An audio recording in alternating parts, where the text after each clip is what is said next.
He's the ginger and I'm the bear. Welcome back, anybody. And Dustin Poirier is gonna smash the like button on this YouTube video for the algorithm, because we're gonna be supporting our boy. Dustin is one of the best lightweights in the world. He's shown it a few different times, and his striking has come leaps and leaps and bounds. His boxing is some of the best in the UFC. Dan Hooker has shown time and time again that he has bad defense. Lets me down every single time. Every time. He barely beat, and we didn't even think he beat Paul Felder, and it was because of his atrocious striking defense and because of his atrocious distance management. Yeah. So there's not too much to say here. It kind of makes sense. I've been surprised Dustin's taken so much time off.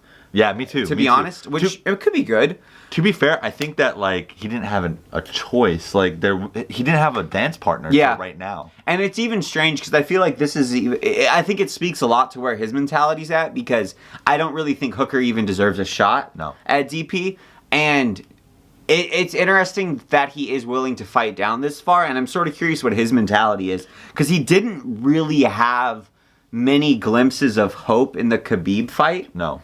Like, I feel like there's nothing he can kind of hang his hat on from that performance and go, okay, yeah, sure. Next time I'll beat him. Next time I'll beat him because I'll be able to force this engagement that I won, or something like that. I agree. And so where is he going to be psychologically? Because essentially that puts him in a weird spot where it doesn't matter how much he wins if Khabib is still the champ. Yeah, I agree. So what is his... Do you think he's just waiting to see what happens with Khabib Tony and setting himself up for that? Or I think so. Yeah, because if Tony wins, I think Dustin actually would have a really good shot against Tony.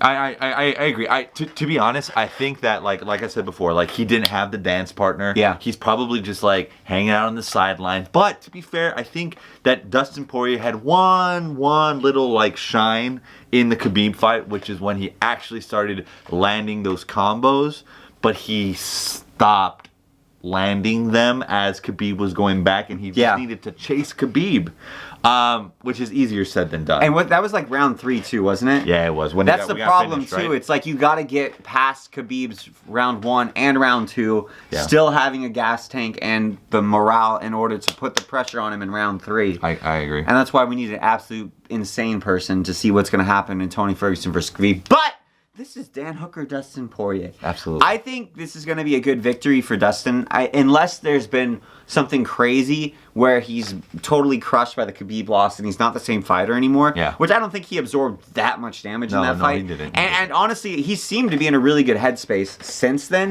Obviously, he was crushed, but you can't know for sure until someone's in the octagon. I think Dan Hooker has shown that he's not a top 5 lightweight. I concur. I don't think he has a chance. Really? Versus Dustin Poirier.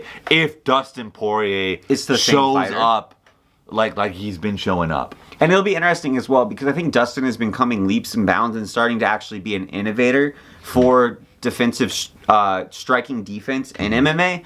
And I'm very curious what looks we're going to get from him, because the plus side of a fighter not having a lot of camps is they could have been working on a lot more new looks that they can actually then use. Because what a lot of people don't understand is that when fighters are going through training camps, they're often not actually having enough time to learn new skill sets, get comfortable enough with those skill sets to then like spar with those skill sets and then bring those skill sets into the octagon. They're often just sharpening the same tools that they've had and basically like, okay, fight, recover, get ready for camp again. And camp is usually like, okay, get in shape, get sharp with reaction time, but you're not actually working a lot of like technique. You're not really troubleshooting. You're not really doing all that because you just want to be polished and able to perform. So I'm super curious because he's been showing a lot. I actually might. Okay, this is what concerns me about Dustin Poirier, because we've been singing Dustin Poirier's praise a lot. And I completely agree with the possibility that he's been training and trying to polish new looks that he has. My thing is that with the Khabib fight, you're right. He cannot hang his hat on any real true moment where he was in control in that fight. Yeah. Even when he was throwing all those combinations, he wasn't really in control. It was out of desperation. Yeah. And I think that Dustin Poirier has shown to wear his emotions on his sleeve and to be the type of fighter that doesn't give a fuck about what people say, how outcomes of fights are. Because there's a lot of fight. Like Michael Bisping will be one. Like Michael Bisping would not have gotten a title shot versus Rockhold, right? Like he came in last minute, right? And he didn't give a fuck that he was he had a very much of a fighter's record, right? Yeah. He had a lot of losses. He had a lot of wins, right? But he believed he could win. Exactly. And I don't think Dustin Poirier has that mentality.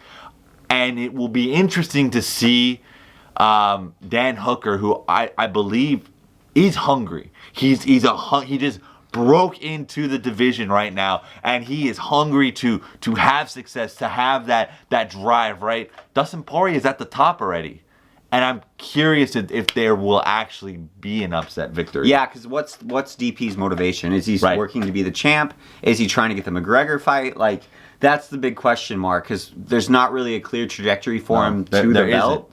Unless he but truly believes he can beat Khabib. Yeah. But That's hard to say.